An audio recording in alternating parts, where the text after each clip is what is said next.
What's up, guys, and welcome back to my channel. Sean O'Malley reacted to the UFC 324 placement for his upcoming fight, and the way he told it had fans laughing while also raising eyebrows.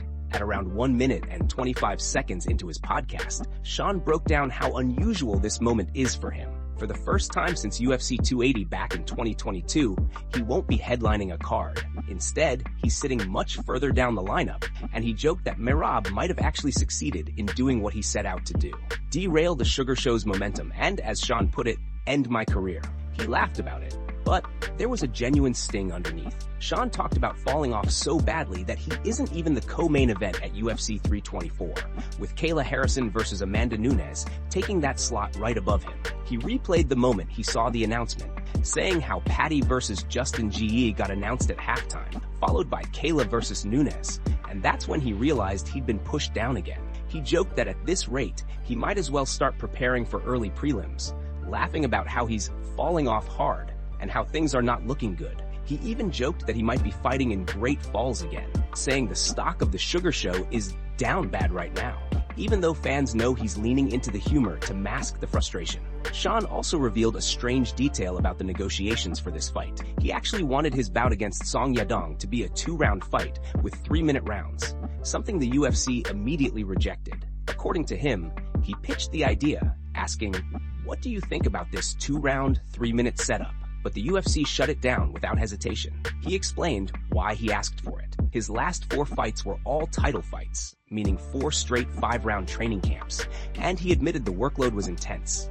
After all that, he wanted a shorter camp for a shorter fight, but once the UFC said no, they settled on a standard 3-round matchup. Sean shrugged it off, saying 3 5-minute rounds were fine, and that he planned on doing a 3-week camp, 1 week for each round, as he joked. Despite all the humor and sarcasm, Cien emphasized that he's excited to return and that the Sugar Show isn't going anywhere. With Sugar vs. Song officially set for UFC 324, he said he's ready to bounce back, stay sharp, and give fans something big once again.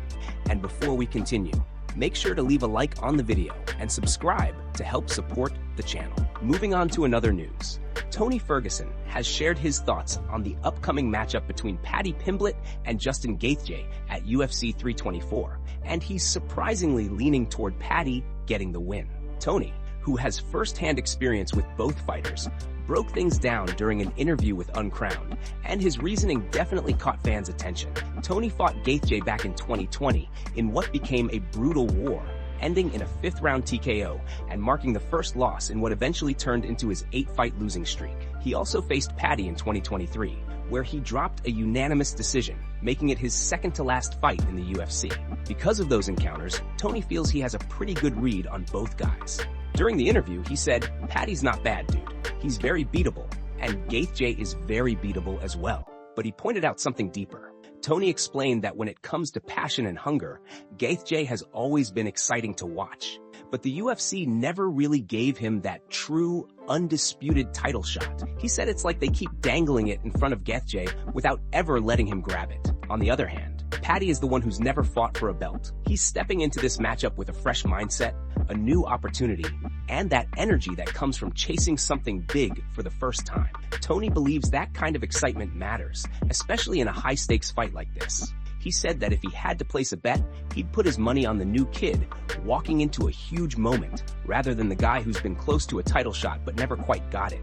In Tony's words, it's going to go to Paddy, although he wished both fighters the best and added that he hopes they go out there and knock each other out. Tony's take definitely adds another layer of hype to the matchup, especially since he's one of the few fighters who has shared the Octagon with both Paddy and Gaethje. Moving on to another news. Din Thomas has shared his honest thoughts on why he believes Alexander Volkanovski is walking into a no-win situation at UFC 324, where he's set to rematch Diego Lopez.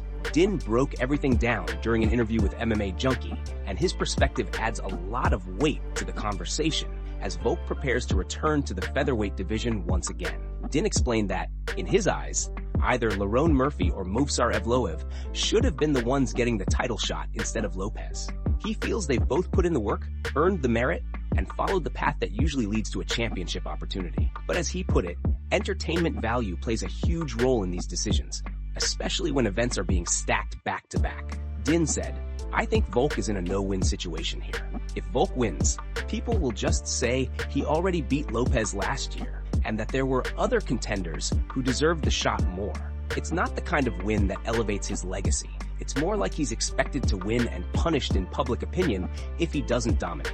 Din doubled down on his belief that Lerone Murphy deserved the title shot, saying he's done everything the UFC has asked of him, even though he doesn't fit the flashy, entertainment-driven mold that Lopez naturally brings. He added that from a promotional standpoint, it makes sense for the UFC, especially with Paramount looking to kick off the year strong and attract as many viewers as possible. Sometimes, entertainment outweighs meritocracy, and Din thinks that's exactly what happened here.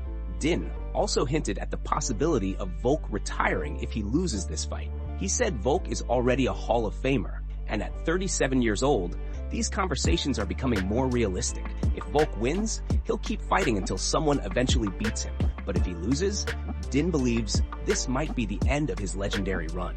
He finished by saying he thinks Diego Lopez gets it done this time. A 34-year-old Volkanovski, in Din's opinion, beats Lopez 99 times out of 100. But at 37, after a long career and already talking about retirement, the margins aren't the same.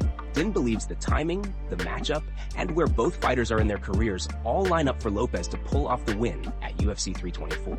Moving on to another news. Matt Brown has made it clear that he's not happy with the way things are being handled at the top of the UFC right now, especially with Paddy Pimblett getting an interim lightweight title shot against Justin Gaethje at UFC 324. Brown didn't hold back, calling the situation fucking ridiculous and pointing out how wild it is that Paddy is getting this opportunity despite not having a win over a single top 10 lightweight. He also brought up that Paddy's last 3 opponents have a combined 3-12 record in their recent fights, which only adds to the confusion. Brown stressed that none of this is the fighter's fault, but he believes the matchmaking logic is becoming harder and harder to understand. One of the biggest victims in his eyes is Arman, who is ranked number 1 at lightweight and has been sitting on the sidelines after saying he'd gladly fight again in January. He dominated Dan Hooker in November, yet finds himself watching Paddy and Gaethje fight for an interim belt that he feels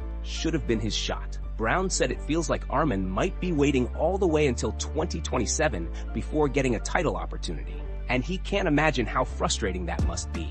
He went on to say that this is what happens when one promoter controls the titles and the rankings, describing it as a monopoly that may hurt the long-term health of the sport. In the short term, it might sell pay-per-views, but he worries that ignoring meritocracy for entertainment value will eventually backfire. Brown also questioned Justin Gaethje's position in this matchup, pointing out that he's coming off a single win against a short-notice opponent and doesn't have the kind of streak that usually leads to a title shot. With elite contenders like Arman available, Brown believes the UFC should be rewarding performance, not popularity. At featherweight, he feels the same confusion over Diego Lopez getting an immediate rematch with Alexander Volkanovski. Fighters like Movsar Evloev and Lerone Murphy have stronger resumes and remain undefeated, yet were overlooked in favor of Lopez, who lost to Volk less than a year ago and only has 1 knockout win over Gene Silva since. Brown said he hasn't seen anything dramatically new from Lopez to justify a second title shot. He argued that legitimate athletes like Arman and Movsar shouldn't be forced to become social media entertainers just to get championship opportunities. They want to be world champions by being the best, not by generating clicks. Brown believes this shift reflects a bigger problem within the sport, one that could push real athletes away if things don't change. Moving on to another news, the UFC is officially holding a seasonal press conference this Friday, and fans are already buzzing about what might be announced. According to multiple reports, the organization is preparing a major media event that will cover all pay-per-view fights scheduled from January to March of next year. It's been a long time since we've seen a proper seasonal press conference. The last one took place in 2023, and if you remember that chaotic night, you'll recall how Strickland and Ali went back and forth in one of the most heated exchanges we'd seen at a presser in years. That event featured a stacked lineup with massive names like Volk, Duplessis, and Ilia making appearances, bringing all kinds of energy and intensity to the stage. So for this upcoming press conference on Friday, fans are expecting something similar, maybe even bigger, especially with how loaded the UFC schedule looks heading into the new year. As of right now, though, Dana hasn't confirmed who will be showing up. There are no official names announced yet, and the UFC is keeping everything quiet, which is only adding to the anticipation.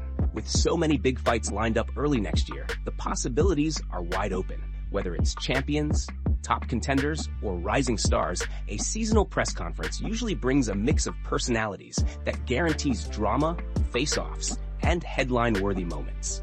All we know for sure is that the UFC doesn't put together a presser like this unless they've got something worth showing. Fans will be tuning in closely this Friday to see which fighters step on stage and what matchups get highlighted as the promotion kicks off the New Year's pay-per-view run. Moving on to another news, Tom Aspinall has fired back at the MMA community after seeing the wave of comments accusing him of faking his recent injury. He explained that he didn't check his phone for a while after the fight, and when he finally did, he was shocked to see how many people genuinely believed he was pretending. He said he couldn't understand how anyone who watched the replay would think that, because the eye poke was clear as day. It wasn't a light touch or a grazed shot. It was a full-on eye poke. Tom went on to say that he even released the doctor's report to clarify what happened, hoping it would put the doubts to rest. But instead of calming the criticism, it only made more people accuse him of crying about it or doing some kind of media tour to milk attention. He said that seeing those reactions made him question what was going on,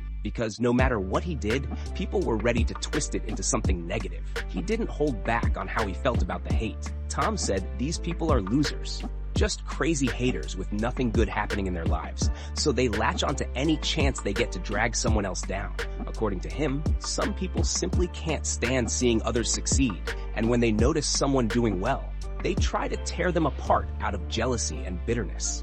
Tom emphasized that none of this backlash came from anything he did wrong. He said there was absolutely no fault on his part, yet he still ended up receiving a flood of negativity that made no sense. He described the critics as low-life individuals who are desperate to pull successful people down to their level because they can't handle watching someone rise above them. Despite all the noise, Tom reminded everyone exactly who he is and what he represents. He made it clear that he isn't going to let online hate shake him. As he put it, he's the heavyweight champion of the world, and people shouldn't forget that. Moving on to another news. Tom Aspinall has fired back at Jon Jones after the former champion accused him of looking for a way out during his fight with Cyril Gane at UFC 321. That bout ended in a no contest after Aspinall suffered a severe eye poke, and he still hasn't been cleared by doctors to return to full training. He's even mentioned that he may need surgery on both eyes before he can compete again. Jones didn't hold back, calling Aspinall a quitter and even pointing to his past losses as examples of him supposedly looking for an exit. But Aspinall kept his response calm and direct when he spoke on the Ariel Helwani show. He said, "Yeah, good for him, man. Good for him. I thought this guy was the GOAT. Focus on yourself, bro.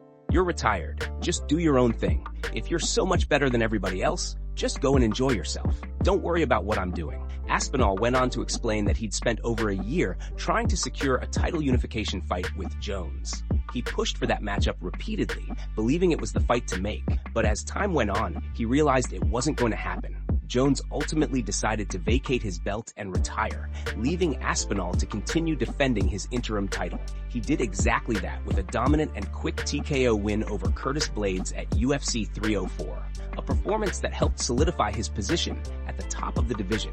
Since then, Aspinall has been promoted to undisputed heavyweight champion, while the UFC waits for medical clearance to rebook the matchup between him and Gane. The promotion still plans to run it back once Aspinall's vision issues are resolved. As for Jones, Aspinall made it clear he isn't interested in engaging in a long back and forth. He believes the former champion is only hurting his own reputation by continuing to take shots from the sidelines. For now, Aspinall is focused on recovery, getting healthy, and stepping back into the octagon when the time is right. Moving on to another news, Chael Sonnen has stirred up the MMA world once again by insisting that a super fight between Islam Makhachev and Ilia is not just exciting, but absolutely necessary at this point. Sonnen broke it down in a way only he can, pointing to the recent shakeups in the lightweight division and the pound-for-pound rankings. Back in 2025, Ilia made a massive move when he jumped to lightweight and captured the vacant UFC lightweight title by beating Charles Oliveira at UFC 317. That victory didn't just make him a two-division threat, it shot him straight to the #1 pound-for-pound spot ending Islam's 602-day run at the top. But the storyline took another turn when Islam came back, defeated JDM at UFC 322, became a two-division champion, and reclaimed the P4P #1 ranking. Sonnen questioned how Ilia managed to lose that top spot without actually losing a fight. For him, that alone creates one of the most compelling narratives in the UFC right now. Two champions, both dominant, both climbing into rare territory, and one of them losing the pound-for-pound crown despite remaining undefeated.